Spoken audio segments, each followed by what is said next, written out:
សួស្តីគ្នាយើងអ្នកដែលចូលចិត្តមើល anime និងពុកម៉ែបងប្អូនទាំងអស់គ្នាវិលត្រឡប់មកជួបខ្ញុំផូផូសាជាថ្មីហើយថ្ងៃនេះគឺយើងនឹងបន្តរឿងអ្នកក្លាហានដើរទឹកភាគបញ្ចប់តែម្ដងខ្ញុំមានរឿងចង់ប្រាប់គ្នាយើងតិចដែរប្រហែលថ្ងៃមុនហ្នឹងគឺខ្ញុំភ្លេចបើកមើល ABA ហើយគ្រាន់តែបើកមកហ្នឹងភ្ញាក់តែម្ដងឃើញតែគ្នាយើងហ្នឹងគ្រប់គ្រងបានច្រើនមែនទែនហើយបើនិយាយឲ្យអស់ពីចិត្តទៅគឺខ្ញុំទៅសារទឹកចិត្តគ្នាយើងមែនទែនអ្នកដែលគ្រប់គ្រង channel ពោហ្នឹងគឺសបោអ្នកចិត្តល្អមែនទែនហើយការជួយរបស់គ្នាយើងហ្នឹងគឺជួយបានច្រើនដោយសារតែបច្ចុប្បន្នហ្នឹងគឺខ្ញុំវាជួបបញ្ហាហិរញ្ញវត្ថុសេដ្ឋកិច្ចផងនេះអញ្ចឹងការជួយរបស់គ្នាយើងហ្នឹងគឺត្រូវពេលមែនតើអរគុណច្រើនអញ្ចឹងមានតែខំធ្វើវីដេអូឲ្យគ្នាយើងមើលបន្តទៀតហើយសង្ឃឹមថាគ្នាយើងនៅតែបន្តគ្រប់គ្រងដដែលហើយតើតើនឹងរឿងបើសឹកមេតប1 វាយ 100ហ្នឹងយើងនឹងចេញថ្ងៃស្អែកម៉ោង9ឬក៏9តិចតួចបើសិនជា late ហើយខ្ញុំនឹងសម្រាយមកពេញឲ្យមើលឆ្ងាញ់តែម្ដងគឺយើងបញ្ចប់ season ទី2ហើយនឹងចូល season ទី3បន្តទៀតឃើញគ្នាយើងសួររឿងមេតប1 វាយ 100នឹងច្រើនមែនតើប៉ុន្តែ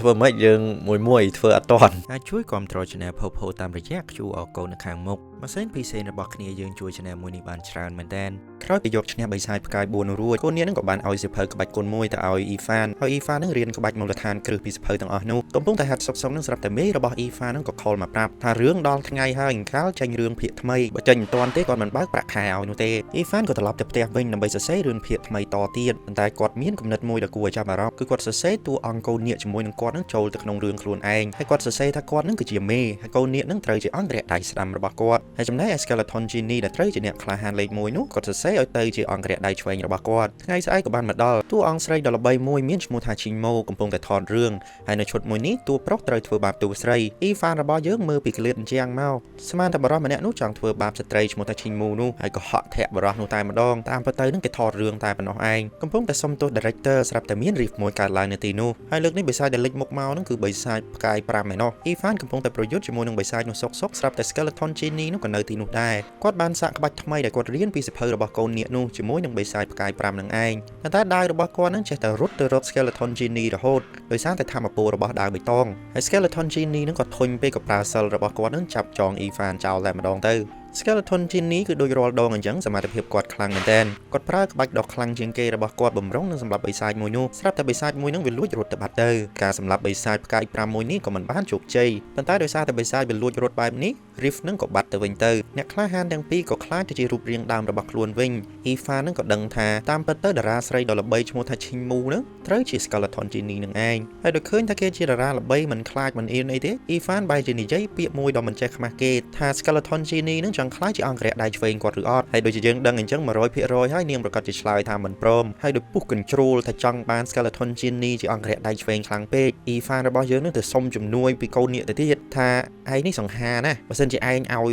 technique ញ៉ាអេស្រីឲ្យយើងបន្តិចមកថាធ្វើម៉េចឲ្យ Skeleton Genie នឹងគាត់ព្រមធ្វើជាអង្គរៈរបស់យើងណាកូននាគក៏បានឆ្លើយតបទៅវិញថារឿងញ៉ាអេស្រីនឹងតើឯងហ៊ានបន្តិចហើយដោយយកការឲ្យយោបល់របស់កូននាគមកទុកក្នុងបេះដូងបែបនេះអ៊ីហ្វានរបស់យើងបែរជាទិញផ្កាទិញអីជិះទៅដល់ក្រុមហ៊ុនរបស់តារាល្បីឈ្មោះថា Chinmo នោះតែម្ដងហើយឲ្យផ្កានាងនៅមុខគេនៅមុខឯង Skeleton Genie គិតក្នុងចិត្តថាប៉នេះមិនក៏ដូចដាច់ដាមខ្លាំងម្ល៉េះហើយក៏ប្រាប់ឲ្យសន្តិសុខនឹងចាប់បោះអ៊ីហ្វានចេញទៅក្រៅក្រុមហ៊ុនបាត់ទៅពេលយប់ក៏បានមកដល់អ៊ីហ្វានអង្គុយសុកនៅមុខពេទ្យឈួតនោះស្រាប់តែមានទូរស័ព្ទរោគឺម្ចាស់បន្ទប់ជួលរបស់គាត់ខលមកប្រាប់គាត់ថានេះអ៊ីហ្វានថ្លៃបន្ទប់របស់ឯងនឹងដល់ខែអត់មានបង់ឲ្យពូទេវាមិនមកឥឡូវបង់លុយឥឡូវទៅប្រមូលអ៊ីហ្វានឲ្យបោះចោលរត់ខ្ទេចទៅមើលអ៊ីហ្វានរត់ធត់ចិត្តមែនតើប៉ុន្តែភ្លាមនោះស្រាប់តែមាន phone call មួយទៀតទេមកប្រាប់គាត់គឺមេរបស់គាត់នឹងឯងណែអ៊ីហ្វានអារឿងថ្មីឯងធ្វើរឿងជាប់ copyright នេះហើយទៅលួចគេទេអីធ្វើការរកស៊ីលួចគេអញ្ចឹងឯងកុំសង្ឃឹមទទួលបានប្រាក់ខែប្រាក់បដិងម្ចាស់ផ្ទះជួលបំរុងបោះចោលអីវ៉ាន់មេទេមកប្រាប់ថាអត់បានលុយអ៊ីហ្វាន stress មែនតើស្រាប់តែមាន riff មួយនឹងកើតឡើងនៅមុខគេទៅទៀតដោយមានកូនចិត្តជា hero គិតថាចង់ជួយមនុស្សទោះបីជាជីវិតផ្ទាល់ខ្លួនវាចិត្តរលាយយ៉ាងណាក៏ដោយក៏អ៊ីហ្វានសម្រេចចិត្តចូលទៅក្នុង riff ហើយកំចាត់បិសាចចូលទៅដល់ក្នុង riff មួយនោះស្រាប់តែឃើញអ្នកលក់មីរូបរាងខ្លាម្នាក់កំពុងតែប្រយុទ្ធជាមួយនឹងបិសាចស្រាប់តែម្ដងហើយបិសាចលើកនេះគឺបិសាចផ្កាយ5ពីមុននឹងឯងដែលវារត់រួចនឹងអ៊ីហ្វាននឹងក៏ស្ទុះទៅជួយប៉ុន្តែដឹងស្រាប់ហើយបិសាចផ្កាយ5វាខ្លាំងមែនតើហើយអ្នកលក់មីរូបរាងខ្លាមួយនោះបែរជារត់ទៅពួនព្រោះគាត់មិនជឿជាក់លើសមត្ថភាពខ្លួនឯងនោះទេអ៊ីហ្វានក៏ស្រែកសុំជំនួយដោយឃើញថាអ៊ីហ្វានសុកចិត្តជួយគេហើយឥឡូវជួបគ្រោះថ្នាក់ខ្លួនឯងបែបនេះខ្លាមួយនោះក៏អាចយកឈ្នះភាពភ័យខ្លាចរបស់ខ្លួនហើយជឿជាក់លើខ្លួនឯងទៅវាយបិសាចមួយដៃប៉ុន្តែគ្មានប្រសិទ្ធភាពទាល់តែសោះយើងទៅមើលគ្រប់ឆាតវិញគ្រប់ឆាតបាន alert ទៅប្រាប់ hero ចិត្តនោះឲ្យមកជួយអ្នកទាំងពីរនេះផងហើយ hero ដែលទទួលបានសារមុនគេហ្នឹងគឺ Skeleton Genie ជាមួយនឹងកូននាគនឹងឯងអ្នកទាំងពីរស្ទុះមករត់ទីតាំងនេះ នេះភ្លាមប៉ុន្តែមកដល់នឹងគឺយឺតពេលទៅហើយអ៊ីហ្វានត្រូវបានបិសាចមនុស្សឡក់ជាប់ជាមួយនឹងថ្មហើយបិសាចមនុស្សវាបានតម្រង់គ្រាប់ថ្មធំមួយគប់តម្រង់ទៅអ្នកលក់មីរួចទៅហើយអ៊ីហ្វានរបស់យើងដោយខឹងចិត្តមិនអាចជួយមនុស្សជុំវិញខ្លួនបានក៏ស្រាប់តែធម្មពលឡើងខ្លាំងតែម្ដងដាវរបស់គេឆេះភ្លើងដ៏វែងមួយវាសមួយដាវភ្លើងនេះធ្វើឲ្យបិសាចផ្កាយ5នឹងស្លាប់ត្រឹមតែមួយក្បាច់ប៉ុណ្ណោះធ្វើឲ្យ Skeleton Genie ជាមួយនឹងកូននាគឈរមើលទាំងផ្លឹកមិននឹកស្មានថាអ៊ីហ្វានឡប់នេះបែរជាមានសមត្ថភាពខ្លាំងដល់ថ្នាក់នេះទេអ៊ីហ្វានក៏ត្រឡប់ទៅផ្ទះវិញហើយរឿងទាំងអស់ហ្នឹងក៏ត្រូវបានដោះស្រាយអស់ទាំងបន្ទប់ជួលទាំងបញ្ហារឿង copyright ហើយអ្នកដែលជួយអ៊ីហ្វានពីក្រោយខ្នងហ្នឹងគឺជាកូននាគរបស់យើងនឹងឯងនៅក្នុង group chat ហ្នឹងគឺគេផ្អើលទៀតហើយព្រោះតែអ៊ីហ្វានហ្នឹងគាត់សម្លាប់បិសាចផ្កាយរហូតដល់5ហ្នឹងតែម្នាក់ឯងទេហើយប្រើតែមួយក្បាច់ទៀតផងអ្នកក្លាហានមួយចំនួនហ្នឹងក៏សរសើរហើយអ្នកក្លាហានមួយចំនួនទៀតហ្នឹងក៏បាននិយាយថាអ្នកក្លាហានដើរទឹកហ្នឹងវាខ្លាំងស្អីវាអានោះហ្នឹងគ្រាន់វាសំណាងសម្លាប់នឹងសំណាងអ្នកលក់មីដែលត្រូវបានអ៊ីហ្វានជួយហ្នឹងក៏បានចេញមកការពារអ៊ីហ្វានហើយអ៊ីហ្វានអ្នកក្លាហានដើរទឹកហ្នឹងពិតជាខ្លាំងមែនបើសិនជាប្រយុទ្ធជាមួយគាត់ទើបដឹងថាគាត់ខ្លាំងអ៊ីហ្វានអង្គុយនៅផ្ទះអានឆាតហ្នឹងក៏ឃើញ profile របស់អ្នកលក់មីនោះហើយក៏ចូលទៅ follow ហើយឆាតជាមួយគ្នាតាំងពីពេលហ្នឹងមកហើយនៅពេលដែលអ្នកទាំងពីរនេះជួបគ្នានៅក្នុងពិភពអ្នកក្លាហាននោះអ្នកលក់មីបានប្រាប់អ៊ីហ្វានថាគាត់បានមើលវីដេអូអ៊ីហ្វានប្រយុទ្ធជាមួយនឹងបិសាចហើយឃើញថាដាវរបស់អ៊ីហ្វាននឹងចម្លែកមែនទែនហោះទៅប្រយុទ្ធជាមួយនឹង Skeleton Genie រហូតអញ្ចឹងគាត់គិតថាដាវរបស់អ៊ីហ្វាននឹងប្រកាសជាមានបញ្ហាគាត់អានក្នុងសៀវភៅបុរាណមួយហ្នឹងគេថាសកម្មភាពបែបនេះគឺប្រហែលជាដាវនឹងត្រូវបានសន្ធិដ្ឋដោយបិសាចហើយប៉ុន្តែអ៊ីហ្វានរបស់យើងនឹងដូចជាមិនចាប់អារម្មណ៍អីច្រើននឹងរឿងនេះនោះទេពេលយប់ក៏បានមកដល់ស្រាប់តែមានចៅមួយនឹងផ្លោះតាមប្រអួតរបស់អ៊ីហ្វានហើយចូលមកលួចដាវរបស់អ៊ីហ្វានបាត់ទៅហើយព្រឹកឡើងនឹងអ៊ីហ្វានជាមួយនឹងអ្នកលក់មីនឹងឆាតជាមួយនឹងគ្នាធម្មតាប៉ុន្តែអ្នកលក់មីនោះបានប្រាប់ទៅអ៊ីហ្វានថាសត្វមានសិលរបស់គាត់ឈ្មោះថាខៀវនឹងបានបាត់ខ្លួនហើយអ្នកទាំងពីរនេះក៏សម្រេចចិត្តណាត់ជួបគ្នាក្នុងពិភពពិតនៅឯវត្តមួយក្បែរសាកលវិទ្យាល័យមីងសានឹងឯងអ៊ីហ្វានទៅដល់កន្លែងស្រាប់តែឃើញថាអ្នកលក់មីរូបរាងខ្លានោះតាមពិតទៅគឺជាមនុស្សស្រីដែលខ្ជូតមួយហើយអង្គុយនិយាយគ្នាតាក់ទងជាមួយនឹងរឿងខៀវបាត់ខ្លួននោះស្រាប់តែចៅដែលលួចដាវរបស់អ៊ីហ្វាននឹងវានៅវត្តនឹងតែម្ដងហើយបានយកដាវរបស់អ៊ីហ្វាននឹងទៅធ្វើពិសោធន៍គេបានបញ្ចូលធម្មពលដាវបុរាណខៀវនឹងជាមួយនឹងដាវអ៊ីហ្វានចូលគ្នាហើយស្រាប់តែដាវមួយនោះវាចេញជាប្រតិកម្មធម្មពលមិនប្រក្រតីហើយផ្ទុះនៅលើវត្តនឹងតែម្ដងកម្លាំងផ្ទុះមួយនេះបានរុញច្រានបិសាចដែលសន្ធិដ្ឋនៅក្នុងដាវរបស់អ៊ីហ្វាននឹងចេញមកក្រៅហើយដាវរបស់អ៊ីហ្វាននឹងគឺពិតជាមានបិសាចសន្ធិដ្ឋមែនហើយបិសាចមួយនោះវាស្ទុះទៅធ្វើបាបអ៊ីហ្វានជាមួយនឹងអ្នកលក់មីហើយរត់មួយសន្ទុះនឹងអ៊ីហ្វានក៏ស្រាប់តែឃើញដាវរបស់គាត់នឹងទៅនៅធុងសម្រាមទៅវិញប៉ុន្តែមុននឹងគាត់ទៅយកដាវរបស់គាត់ការពារខ្លួនឯងនោះអ៊ីហ្វានត្រូវរបួសធ្ងន់ពីបិសាចនឹងរួចទៅហើយអ្នកលក់មីដែលឃើញថាមិត្តភក្តិដ៏ល្អរបស់គាត់ហើយតែងតែជួយគាត់ក្នុងពេលគ្រោះថ្នាក់នេះមិនត្រូវបានដួលសន្លប់នៅមុខគាត់បែបនេះធ្វើឲ្យគាត់ខឹងមែនទែនធម្មពលរបស់គាត់ស្រាប់តែឡើងខ្លាំងជាងមុនហើយបានប្រើ skill ពិសេសមួយសម្រាប់បិសាចមួយនោះទៅក្រោយពីយកឈ្នះបិសាចនោះរួចសត្វចិញ្ចឹមរបស់គាត់ឈ្មោះថាខៀវនឹងក៏បង្ហាញខ្លួនដែរហើយមានរូបរាងស្រដៀងជាមួយនឹងជាលីអញ្ចឹងហើយក្រោយពីព្រឹត្តិការណ៍មួយនេះវាចប់ទើបយើងដឹងថាចៅដែលលួចដាវរបស់អ៊ីហ្វានឹងតាមពិតទៅគឺជាប្អូនប្រុសរបស់កូននាគហើយគាត់លួចនឹងគឺដោយសារតែគាត់ចូលចិត្តដាវមែនទែនគាត់ចង់ដកពិសោធន៍ដាវអ៊ីហ្វានឹងជាមួយនឹងដាវបុរាណពណ៌ខៀវនោះអញ្ចឹងទៅបានជាវាចេញជាលទ្ធផលរញ៉េរញ៉ៃបែបនេះទៅកូននាគនឹងក្រោយពីដឹងរឿងគ្រប់យ៉ាងនឹងក៏ដាក់ទោសប្អូនគាត់នៅពេលដែលអ៊ីហ្វានត្រូវបានគេជួយមកដល់ពេទ្យនោះអ៊ីហ្វានជាមួយនឹងដុកទ័រនឹងស្គាល់គ្នាទៅទៀត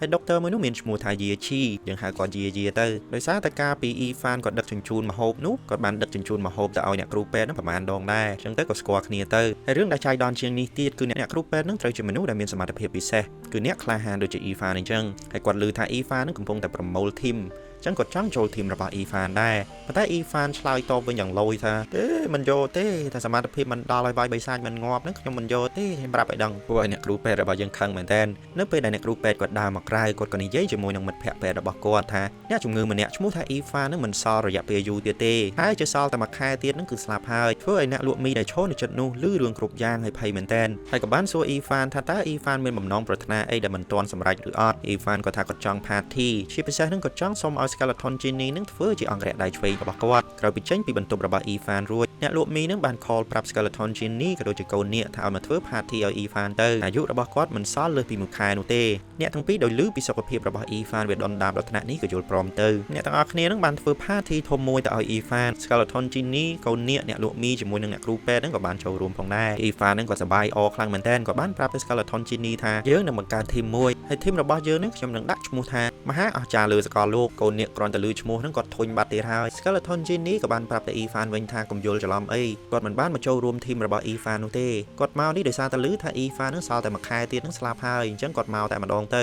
អ៊ីហ្វានស្រាប់តែស្រឡាញ់កាំងតែម្ដងព្រោះគាត់មិនដឹងរឿងនេះនោះទេអារម្មណ៍សោកសៅទាំងអស់ក៏បានចូលទៅដល់ក្បាលរបស់អ៊ីហ្វានធ្វើអ៊ីហ្វានសែតមែនទែនហើយកាន់ជីលីត្រឡប់ទៅផ្ទះវិញទៅនៅពេលដែលទៅដល់ផ្ទះភ្លាមគាត់នឹងបានអោបជីលីហើយបានប្រាប់ជីលីថាពេលដែលគាត់អាចរស់នឹងគឺនៅសល់តែមួយខែទៀតតែប៉ុណ្ណោះជីលីរបស់យើងបែរជាសោកជាសប្បាយចិត្តទៅវិញហើយបានប្រាប់រឿងគ្រប់យ៉ាងទៅកាន់អ៊ីហ្វានថាអ៊ីហ្វានស្លាប់ទៅនឹងគឺជារឿងល្អសម្រាប់គេទេគេអាចយកប្រលឹងអ៊ីហ្វាននឹងទៅជួសជុលសីមាព័ទ្ធជុំវិញស្ដេចបិសាចអ៊ីហ្វានស្រាប់តែខឹងហើយបានដេញជីលីចេញពីផ្ទះតែម្ដងដេញមិនបានប្រមាណផងជីលីនឹងវាស្គាល់ផ្លូវឡើងតាមបង្អួចត្រឡប់មកវិញអ្នកលក់មីក៏បានមកលេងអ៊ីហ្វានហើយបានប្រាប់អ៊ីហ្វានថាក្រោយពីផាធីនោះចប់កាលពីម្សិលមិញគ្រប់គ្នានឹងក៏បានដាស់ដុកទ័រហើយសួរដុកទ័រឲ្យច្បាស់ពីរឿងរ៉ាវទាំងអស់នោះដុកទ័រគាត់បាននិយាយថាតាមពិតទៅអ៊ីហ្វានដែលគាត់និយាយនោះគឺជាអ្នកជំងឺដែលស្ថិតនៅក្នុងបន្ទប់ក្បែរនោះតែប៉ុណ្ណោះមិនមែនអ៊ីហ្វានអ្នកក្លាហានដើរទឹករបស់យើងនោះទេអញ្ចឹងទៅអ៊ីហ្វាននេះគ្មានជំងឺអីទេអាចរស់បានយូរតទៅទៀតអ៊ីហ្វានគ្រាន់តែលឺហើយនឹងសប្បាយចិត្តមែនទែនហើយអ្នកលក់មីនឹងក៏បានប្រាប់ទៅអ៊ីហ្វានបន្តទៀតថាគាត់នឹងធ្វើការជាមួយនឹងអ្នកស្រាវជ្រាវវត្ថុបុរាណឥឡូវនេះគាត់មាន mission ទៅឲ្យតំបន់ប៉ូលឯណោះអញ្ចឹងអ៊ីហ្វាននឹងជួយមើលសត្វខៀវឲ្យគាត់ផ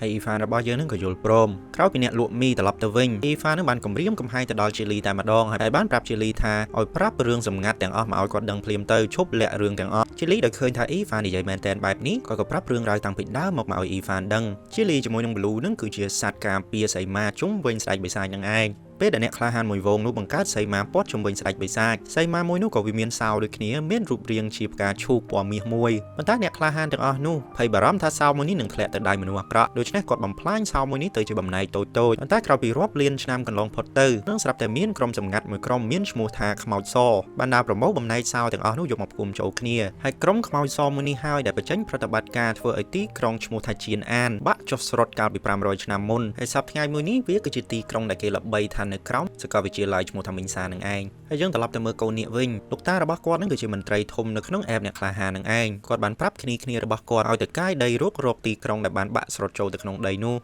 គាត់ចង់ដឹងរឿងរ៉ាវពិតដែលកើតឡើងពី500ឆ្នាំមុនក្នុងពេលនោះដែរស្រាប់តែមានខ្យល់ព្យុះថៃហ្វុងតើរបស់អ៊ីហ្វាននឹងវាបានហោះតាមចិត្តរបស់វាអ៊ីហ្វានខំចាប់ទុកស្រាប់តែធ្លាក់មកដួលបោកក្បាលហើយសន្លប់បាត់ទៅជីលីនេះដែលចង់ឲ្យអ៊ីហ្វានភ្ញាក់មកវិញគឺក៏បានបញ្ចូលកម្លាំងធាតុទៅឲ្យអ៊ីហ្វានប៉ុន្តែរឿងចម្លែកមួយក៏បានកើតឡើងជីលីនឹងរកឃើញថាចរន្តកម្លាំងធាតុរបស់អ៊ីហ្វាននឹងត្រូវបានគេបិទជាប់បាត់ទៅហើយរាល់ថ្ងៃនេះអ៊ីហ្វានមិនបានប្រើប្រាស់កម្លាំងធាតុរបស់គេនឹងដល់ចំណុចកំពូលនោះទេភ្លាមៗនោះទូរទស្សន៍ក៏បានចាក់បង្ហាញពីរឿងមេងហ្គារបស់អ៊ីហ្វានព្រោះថាឥឡូវនេះវាទទួលបានការគាំទ្រច្រើនមែនទែនភ្លាមៗនោះស្រាប់តែមានលេខមួយខលមកកាន់អ៊ីហ្វានលេខមួយនោះគឺត្រូវជា manager របស់ Skeleton Genie នឹងឯងគាត់ខលមកប្រាប់អ៊ីហ្វានថាគាត់ចង់ទិញសិទ្ធិដើម្បីបង្កើតរឿងដែលអ៊ីហ្វានសរសេរនឹងឲ្យទៅជារឿងមនុស្សអ៊ីហ្វាននឹងសប្បាយចិត្តមែនទែនក៏ធ្វើដំណើរទៅក្រុមហ៊ុនរបស់ Skeleton Genie នឹងទាំងមានព្យុះធីហ្វុងទៀតផងជួបគ្នានិយាយបានប្រមាណម៉ាត់ក៏សញ្ញាកិច្ចសន្យាទៅក្នុងគណៈពេលនោះដែរ Rift ក៏បានកើតឡើងអ៊ីហ្វានកូននាគជាមួយនឹង Skeleton Genie នឹងក៏បានធ្វើដំណើរទៅក្នុង Rift នោះនៅពេលដែលគាត់ទៅដល់ភ្លាមស្រាប់តែឃើញបិសាចមៀតធំមួយដែលចម្លែកមែនទែនលើកនេះនឹងវាខ្លាំងយកតែមែនទែនតែម្ដងតែសូម្បីតែអ្នកទាំង3បញ្ចូលកម្លាំងធាតុគ្នាវាយទៅកាន់បិសាចមួយនោះក៏វាមិនឈឺផងហើយអ្នកទាំង3នេះបានធ្លាក់ចូលអន្ទាក់របស់សត្រូវទៅហើយសត្រូវបានព័ទ្ធជុំវិញកន្លែងដែលអ្នកទាំង3នាក់នេះប្រយុទ្ធជាមួយនឹងបិសាចអញ្ចឹងអ្នកទាំងអស់គ្នាមិនអាចខលរកជំនួយបាននោះទេជាពិសេសខ្យល់ទីហ្វុងនឹងក៏ត្រូវបានបង្កើតឡើងដោយសត្រូវផងដែរបិសាចបានប្រយុទ្ធជាមួយនឹង Skeleton Genie ហើយនៅពេលដែលបិសាចប្រើកម្លាំងដ៏ខ្លាំងរបស់វាវាយមកលើ Skeleton Genie នោះអ៊ីហ្វានក៏ទៅរងរបួសធ្ងន់មែនទែនកូននាគជាមួយនឹង Skeleton Genie នឹងក៏ទៅប្រយុទ្ធជាមួយនឹងបិសាចសារជាថ្មីប៉ុន្តែនៅតែចាញ់ដដែលហើយក៏ត្រូវរបួសធ្ងន់ដូចគ្នាអ៊ីហ្វានព្យាយាមឲ្យទៅប្រយុទ្ធជាមួយនឹងបិសាចនឹងសារជាថ្មីម្ដងទៀតហើយដែលឃើញថាអ៊ីហ្វានតស៊ូម្នាក់ឯងជាមួយនឹងបិសាចដ៏ខ្លាំងបែបនេះកូននាគនឹង Skeleton Genie នេះក៏មានកម្លាំងចិត្តហើយបន្តប្រយុទ្ធជាមួយនឹងបិសាចនោះសារជាថ្មីម្ដងទៀតក្រោយពីប្រយុទ្ធគ្នាអស់មួយសន្ទុះនៅតែចាញ់ដដែលហើយអ្នកទាំង3នាក់នេះត្រូវបានបិសាចលួចមកវាយពីក្រោយខ្នងហើយស្រាប់តែមានអ្នកក្លាហានថ្មីមួយទៀតលេចមុខមកមានសមត្ថភាពអាចបង្កើតខែលការពារអ្នកទាំង3នាក់នោះហើយគាត់នឹងគឺត្រូវជាដុកទ័រព្យាបាលអ៊ីហ្វានឹងឯងជាពិសេសនោះគាត់មានសមត្ថភាពអាចព្យាបាលហេរ៉ូផ្សេងទៀតផងធ្វើឲ្យអ្នកក្លាហានទាំង3របស់យើងនឹងមានធម៌ពលខ្លាំងដូចដើមវិញ Skeleton Genie បានប្រើស្គីរបស់គាត់ចាប់ចងបិសាចមួយនោះហើយបានឲ្យអ៊ីហ្វានប្រើធម៌ពលដែលខ្លាំងជាងគេរបស់គាត់ទៅកាន់បិសាចហើយក្រោយពីវាយជាមួយនឹងបិសាចមនុស្សមួយសន្ទុះគេបានរកឃើញពីចំណុចខ្សោយរបស់បិសាចមនុស្សគឺដើមទ្រូងរបស់វានឹងឯងអ៊ីហ្វានប្រើដាវរបស់គេប្រើកម្លាំងចុងក្រោយវាចំទ្រូងរបស់បិសាចនោះធ្វើឲ្យវានឹងស្លាប់បាត់ទៅអ៊ីហ្វានក្រោយការប្រកួតមួយនេះត្រូវរបួសធ្ងន់មែនទែនក៏ត្រូវបានគេបញ្ជូនទៅមន្ទីរពេទ្យក្រោយពីដឹងខ្លួនឡើងវិញទើបអ៊ីហ្វាននឹងដឹងថាបិសាចអំបញ្ញមិញនឹងគឺជាបិសាចដែលមានផ្កាយរហូតដល់7ឯណោះជាបិសាចដែលខ្លាំងជាងគេដែលគេធ្លាប់ជួបអ្នកទាំងអស់គ្នានឹងក៏មកមើលអ៊ីហ្វានហើយបើកវីដេអូខលឲ្យអ៊ីហ្វាននឹងនិយាយជាមួយនឹងអ្នកលក់មីបន្តិចទៅអ្នកលក់មីនឹងគាត់នៅឯភ្នំប៉ូលឯណោះកំពុងតែធ្វើ research របស់គាត់យើងត្រឡប់ទៅឈុតលោកតារបស់កូននាគវិញលោកតារបស់កូននាគដូចជាយើងដឹងស្រាប់ហើយគឺគាត់ជាមន្ត្រីម្នាក់នៅក្នុង app មួយនោះ គាត់កំពុងតែធ្វើការនៅក្នុង office គាត់សុកនោះស្រាប់តែមានមន្ត្រីម្នាក់ទៀតដើរមកប្រាប់គាត់ថាឪពុករបស់អ៊ីហ្វានឹងគឺត្រូវជាជនបង្កប់របស់ក្រុមខ្មោចសនឹងឯងហើយមិនដឹងតើចិត្តគុំមកពីណានោះទេមន្ត្រីម្នាក់នោះក៏ចាប់អ៊ីហ្វានដាក់ទ្រង់តែម្ដងហើយសួរចម្លើយអ៊ីហ្វាននៅពេលដែលអ៊ីហ្វានឆ្លើយមិនចេញនោះគាត់បានប្រើធម្មពលរបស់គាត់ឆក់អ៊ីហ្វាននៅក្នុងទ្រង់នោះជាពិសេសគាត់បានប្រាប់រឿងគ្រប់យ៉ាងទៅកាន់អ៊ីហ្វានថាឪពុករបស់អ៊ីហ្វាននឹងគឺជាជនបង្កប់ប៉ុន្តែអ៊ីហ្វានស្រែកប្រកែកថាឪពុករបស់គេមិនមែនជាមនុស្សអាក្រក់នោះទេភ្លាមៗនោះ Skeleton Genie ក៏មកជួយអ៊ីហ្វានចេញពីក្នុងទ្រង់មួយនោះអ៊ីហ្វានជាមួយនឹង Skeleton Genie នឹងក៏លួចរត់ចេញទៅក្រៅបានសម្រេចទៅហើយពួកគេនឹងត្រូវបានជួយដោយ Dr. Yi នឹងឯងនៅក្នុងភូមិអ្នកក្លាហាននោះគ្រប់គ្នាឮថាឪពុករបស់អ៊ីហ្វានត្រូវជាជនបង្កប់របស់ខ្មោចសបែបនេះក៏យកពងមាន់ពងទាជាមួយនឹងបន្លែស្អុយនឹងយកមកគប់អ៊ីហ្វាននៅកណ្ដាលផ្លូវតែម្ដងពួកគាត់ថាពួកគាត់ស្អប់ពួកជនបង្កប់អញ្ចឹងមែនទែនព្រឹត្តិការណ៍មួយនេះវាធំមែនទែនរហូតដល់រដ្ឋាភិបាលក្នុង app នោះបានប្រាប់អ្នកទាំងអស់គ្នាថាការកាត់ក្តីរបស់អ៊ីហ្វាននឹងចំណាយពេល3ថ្ងៃហើយក្រោយពី3ថ្ងៃនេះផុតទៅគេនឹងប្រកាសថាតើអ៊ីហ្វាននឹងជាជនបង្កប់ឬក៏ជាអ្នកក្លាហានពិតប្រាកដអ៊ីហ្វានដេកមកយប់មិនអស់ចិត្តនោះទេហើយក៏រៀបចំឲ្យវ៉ាន់រត់បាត់ទៅហើយបានប្រាប់មិត្តភ័ក្តិរបស់គេទាំងអស់គ្នាដូចជាកូននាគជាដើមនឹងថាគេចេញទៅស្វែងរកផោះតាងហើយគេនឹងរកផោះតាងឲ្យបានច្បាស់ថាឪពុករបស់គេនឹងមិនមែនជាជនបង្កប់ឡើយយើងត្រឡប់ទៅមើលភូមិអ្នកក្លាហានវិញនៅពេលដែលដឹងរត់គេចបែបនេះអ្នកក្លាហានផ្សេងក៏ធ្វើបាតកម្មទៅទៀតថាពួកគេចង់ឲ្យការកាត់ក្តីនេះឲ្យកាន់តែលឿនព្រោះអ៊ីហ្វាននេះលួចរត់ហើយអញ្ចឹងគេប្រកាសជាជនក្បត់មិនខានទេមិនចាំបាច់ស្រាយជ្រាវអ្វីទៀតនោះឡើយអ៊ីហ្វានរបស់យើងក៏ធ្វើដំណើរទៅភ្នំតកកព្រោះការចងចាំចុងក្រោយរបស់គេជាមួយនឹងឪពុករបស់គេនឹងនៅឯទិសខាងជើងឯណោះគ្រាន់តែទៅដល់ទីតាំងនោះភ្លាមអ៊ីហ្វានរបស់យើងក៏បាក់ចុះតាមជ្រោះនឹងទៅស្ទើរតែស្លាប់ទៅហើយប៉ុន្តែក្រុមការងាររបស់អ៊ីហ្វានក៏ទៅដល់ទាន់ពេលហើយជួយអ៊ីហ្វានទៅកូននាងបាននិយាយទៅអ៊ីហ្វានថាហើយចុះមេក្រុមអីបែរជារត់ចោលធីមខ្លួនឯងបែបនេះគ្រាន់តែលើបែបនេះភ្លាមអ៊ីហ្វានសប្បាយចិត្តតែម្ដងព្រោះបានន័យថាកូននាងនឹងយល់ព្រមចាប់ទុកគេជាមេក្រុមហើយអ្នកដទៃទៀតនៃធីមមួយនេះក៏គិតអញ្ចឹងដែរអង្គុយនៅទីនោះនិយាយគ្នាមួយសន្ទុះអ៊ីហ្វានស្រាប់តែតិចញ័រខ្លួនតែម្ដងគ្រប់គ្នានឹងបាននិយាយថាពួកគេមិនតិចនោះទេព្រោះពួកគេមានធម៌ពលពិសេសអញ្ចឹងយុទ្ធសាស្ត្ររបស់គេជួយការពារគេពីអាកាសធាតុត្រជាក់មួយនេះអ៊ីហ្វានក៏លាន់មាត់ថាអញ្ចឹងបានជាខ្ញុំរងាដោយសារតែចរន្តសិលរបស់ខ្ញុំនឹងត្រូវបានគេសៀលបាត់ទៅហើយគ្រាន់តែលើបែបនេះគ្រប់គ្នាផ្អើលតែម្ដងថាហេតុអ្វីបានជាអ៊ីហ្វាននេះត្រូវបានគេសៀលធម៌ពលសិលបែបនេះនិយាយគ្នាមិនទាន់ចប់ផងស្រាប់តែក្រុមខ្មោចសនឹងបង្ហាញខ្លួនហើយពួកគេចង់កម្ចាត់ក្រុមរបស់អ៊ីហ្វានចោលអ៊ីហ្វានថាហេតុអ្វីបានពួកលោកធ្វើអញ្ចឹងក្រុមខ្មោចសក៏ឆ្លើយតបទៅវិញថាពួកគេមានធម៌ពលពិសេសហេតុអ្វីពួកគេត្រូវធ្វើការជួយមនុស្សធម្មតាបែបនេះពួកគេសមតែប្រើធម៌ពលរបស់គេនឹងទៅយកឈ្នះមនុស្សធម្មតាទាំងអស់នោះហើយឡើងធ្វើជាស្ដេចខ្លួនឯងតែម្ដងគ្រាន់តែនិយាយបែបនេះចប់គ្រប់គ្នានឹងក៏ចូលទៅប្រយុទ្ធគ្នា Skeleton Genie នឹងក៏វាយជាមួយនឹងមេទ័ពម្នាក់វាយទៅវាយមកទើបដឹងថាសមាជិកខ្មោចសដែលគេកំពុងតែវាយជាមួយនោះគឺត្រូវជា manager ខ្លួនឯងនឹងឯងហើយ manager របស់គេនឹងក៏ហក់គេតាំងពីយូរអើយណាស់មកហើយដោយគិតថាខ្លួននឹងអាចយកឈ្នះក្រុមខ្មោចសរួចទៅហើយស្រាប់តែមានមេទ័ពបិសាចមួយបង្ហាញខ្លួនគេថាគេជាមេទ័ពរបស់ស្ដេចបិសាចឈ្មោះរបឺបិសាចក្បាល9ហើយគេមកទីនេះគឺគេចង់សងសឹកឲ្យកូនចៅសម្លាញ់របស់គេគឺបិសាចដែលអ៊ីហ្វានទើបតែសម្លាប់នឹងឯងបិសាចដែលមានផ្កាយ7ល្បឿនរបស់មេទ័ពបិសាចនេះគឺវាលឿនមែនតើវាបានវាយគ្រប់គ្នានឹងតែមួយដៃតែប៉ុណ្ណោះអ្នកផ្សេងនឹងសន្លប់ខ្ទេចតែម្ដងមេទ័ពបិសាចនេះក៏អាចចាប់អ៊ីហ្វានបានហើយបង្កើតយន្តមួយស្រូបយកកម្លាំងធាតុពីអ៊ីហ្វានស្រូបអស់មួយសន្ទុះអ៊ីហ្វានស្រាប់តែនឹកឃើញការចងចាំមួយដែលគេបាត់កាលពីក្មេងកាលពីឪពុករបស់គេនឹងគេធ្លាក់យន្តហោះនៅភ្នំមួយនេះឪពុករបស់គេនឹងបានប្រយុទ្ធគ្នាជាមួយនឹងក្រុមខ្មោចស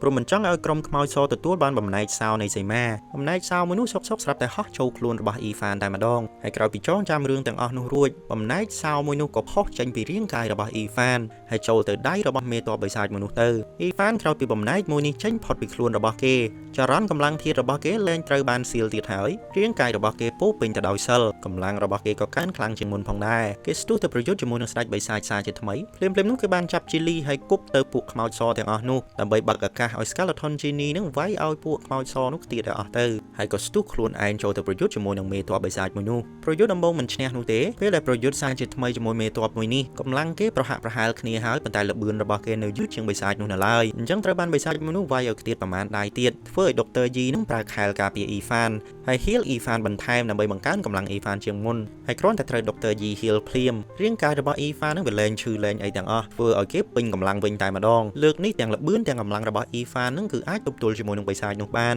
ហើយ Skeleton Genie ជាមួយនឹងកូននាគនឹងក៏បានប្រើសិលរបស់គេបង្កើតជាចំណងចងមេទ័ពបិសាចនោះជាប់អ៊ីហ្វានប្រើក្បាច់ចុងក្រោយរបស់គេក៏កាត់សម្លាប់បិសាចនោះបានសម្រេចទៅ ក្រោយពីការប្រយុទ្ធជាមួយនឹងមេទ័ពបិសាចយ៉ាងស្វិតស្វាញក្រុមរបស់អ៊ីហ្វានក៏អាចយកឈ្នះបានសម្រេច3ថ្ងៃកន្លងផុតកន្លែងកាត់ក្តីរបស់រដ្ឋាភិបាលនៅក្នុងអេបនោះពេញទៅដោយមនុស្សរងចាំការកាត់ទោសរបស់អ៊ីហ្វានស្រាប់តែលោកតារបស់កូននាគនឹងបានបង្ហាញខ្លួនហើយនិយាយថាអ្នកក្លាហានជួយលោកបានត្រឡប់មកវិញហើយអ្នកទាំងអស់គ្នាក៏សម្លឹងមើលទ្វារទិសខាងត្បូងនោះទៅឃើញថាក្រុមអ៊ីហ្វានត្រឡប់មកវិញពោពេញទៅដោយរបួសហើយអាចយកឈ្នះមេទ័ពបិសាចបានប្រហែលថ្ងៃកន្លងផុតទៅកន្លែងជីករករវត្ថុបុរាណនៅឯសាកលវិទ្យាល័យមីងសានោះអ្នកលក់មីបានរកឃើញរាងកាយចម្លែកមួយវាមានទម្រង់ដូចជាបិសាចអញ្ចឹងហើយកូននាគបាននិយាយថារាល់ពេលដែលបិសាចស្លាប់នោះវាមិនដែលបន្សល់ទុកឆ្អឹងនោះទេប៉ុន្តែរាងកាយមួយនេះបានជានៅសល់ឆ្អឹងទៅវិញចម្លែកមែនទែន Skeleton Genie ក៏ស្ទុះទៅចាប់ឆ្អឹងមួយនោះភ្លាមនោះស្រាប់តែមាន portal មួយលេចឡើងនៅពីក្រោយគាត់តែម្ដងហើយទាញគាត់ចូលទៅក្នុងនោះទៅ Ivan ស្ទុះទៅចាប់ដៃដែរប៉ុន្តែមិនទាន់នោះទេ